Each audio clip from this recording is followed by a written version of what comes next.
Okay, Roman walks into a bar and says, 5 beers, please.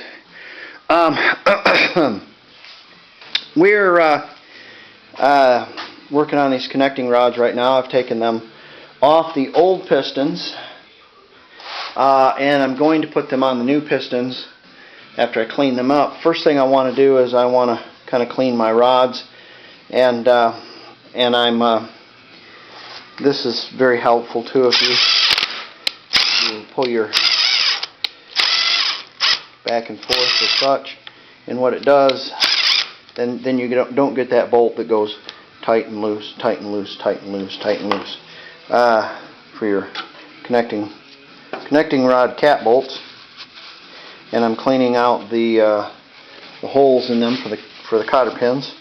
What I'm going to do is I'm going to put the caps on them, and I'm going to take my micrometer and I'm going to see if it's within spec.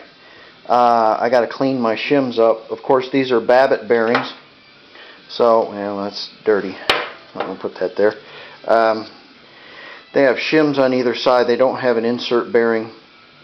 If you have a model 60, if you have a model 50, 60, or 70, they have insert bearings. So if you wanted to, and if you had, well, it doesn't matter if you have a standard crank or not.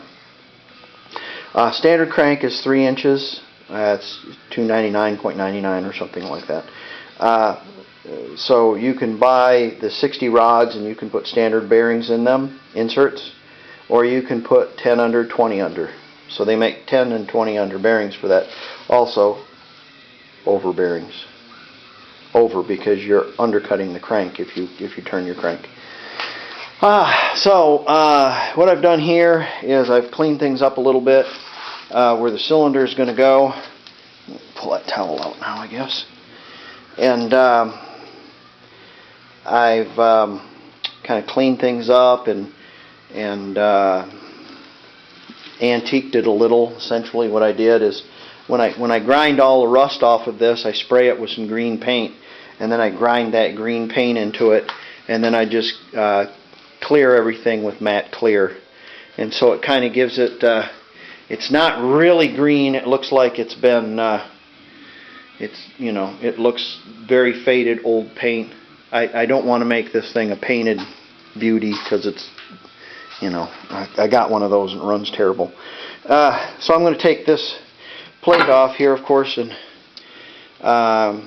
put my connecting rods on that crankshaft after I check it all with some Plastigauge and see that it squeezes the Plastigauge right.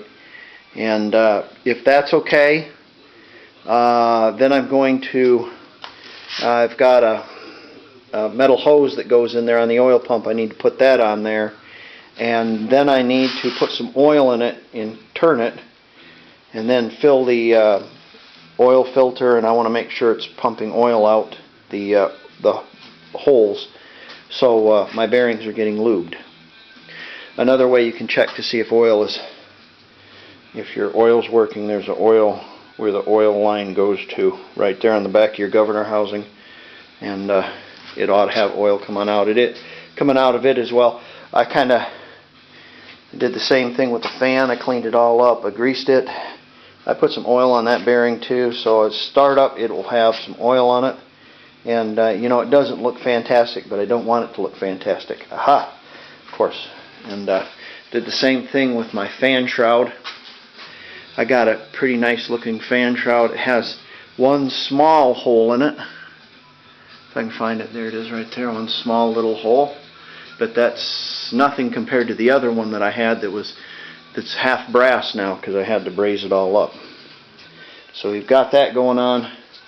Connecting rods. After I get done with that, I might work on the cylinder and clean those pistons up and mount them on the rods, and then I'll put everything in a bag so everything's nice and clean. Then I'll probably work on my head, and I'll have to lap my valves on the head because they're different valves, but I'll show you how that all goes together, how that all works. So let's see how far I get tonight on